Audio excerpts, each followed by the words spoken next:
Ngaha Igitega imigambi tumaze guha uburyo kugira ngo itangure gukora ni imigambi ishika kuri 6. Hariho umugambi umwe ijya ibiri twagiye kuraba mwayibonye, umwe ujejwe ukora imikate imikate, ibitumbura, amabenye n'amasambusa mu bijumbu. Ubundi ujejwe gukora ibikoresho bitanga umuyaga nkuba utangwa n'imishwarara y'izuba. Hariho abari mu gukora inyama zihinguwe mu isoja be n'amatangu ahinguwe mu isoja. Hariho abandi bari muri soudure. Hariho ubundi ari mu bijanye no gukora isukari akoresheje ibitoke. Hariho n'abandi bakora amapave bakoresheje imicafu y'iyarara dukura mu mazu. Ubwa mbere tugitangura ugwaruka rwinshi ntigwaza, mugabo ubu aho bamaze kubonera yuko hariho abashoboye kuronka uburyo maze bagashobora gushira mu ngiro imigambi yabo, ubu ni benshi baza ku bwinshi baba baza gusaba amastage, baba baza gusaba amaformation. Mwabonye hasi hariho abariko bararonswa inyigisho zijanye na nettoyage professionnel. Baba rero abaza gusaba uburyo kugira bashobore gushira imigambi yabo mu ngiro. Turonka rero madoshe menshi, mwavyiboneye kuri tele, mwabonye ko abajeune bamaze kuronka imitahe yo gukora, bafise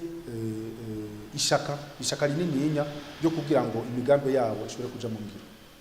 Iyo dutanze uburyo mu bisanzwe, uburyo baba abari mu burimyi n'ubworozi, baba abari mu mahinguriro nk'abajya twabonye, uburyo tubutanga umuco umuntu yo kwita amatranche.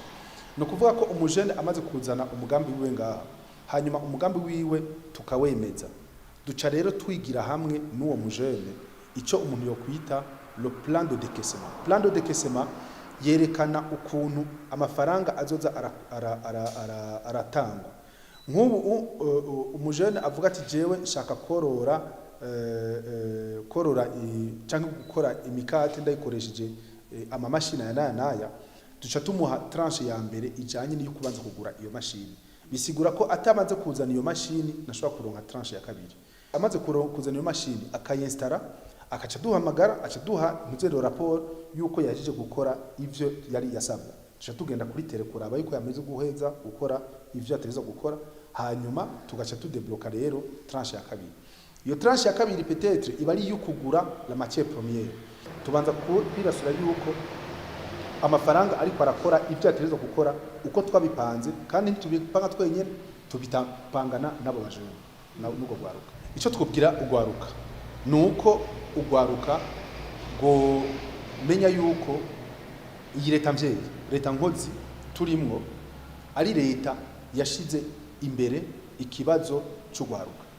Kuba maze kuronka ubu buryo, no bahanura yuko batomara amaza nyene icubahiro umukuru w'igihugu wewe yashoboye kubiyumvira akabona yuko bikwiye yuko urugwaruka ruronswa imitahe yibanza. Muri payeje turi nyuma y'urugwaruka iminsi yose, kugira ngo ntibahombe turashira ico umuntu yo kwita coaching no kuvuga ko turabakwirikirana umunsi ku munsi kugira tumenye uyu ingorane afise. Ntitubaha aya mafinancement ngo duce tugaruka tugende mu biro twicare ntitumenye ivyo bariko barakora.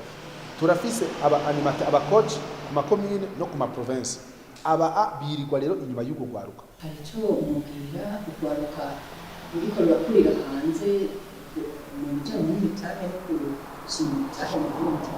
Nagira ndababwire yuko hariho ugwaruka rwinshi ruriko ruraza ruva hanze. Hariho nk'uwo yaje ava muri Canada, yaramaze kugira imigambi wenga mu Burundi, mukabo akaba yarabuze uburyo bwo kubandanya aronka matière première. Nk'uyu nawe nyene twaragerageje kumufasha. Abandi bose bari hanze, ico no babwira nuko muri payeje, muri gouvernement no muri payeje plus partout, muri payeje na cyane ariho novuga ko ubu ufise pouvoir de décision. Nta kintu na kimwe tutazokora kugira ngo dushigikire uwo mujene wese azoza ava hanze afise umugambi w'ukuri ushobora gutuma Uburundi buronka gutera imbere, maze n'ugwaruka rugashobora kuronka akazi. Uwo mujene umugambi we tuzogerageza ibishoboka byose kugira ngo dushobore kumufata mu mugongo. Murakoze.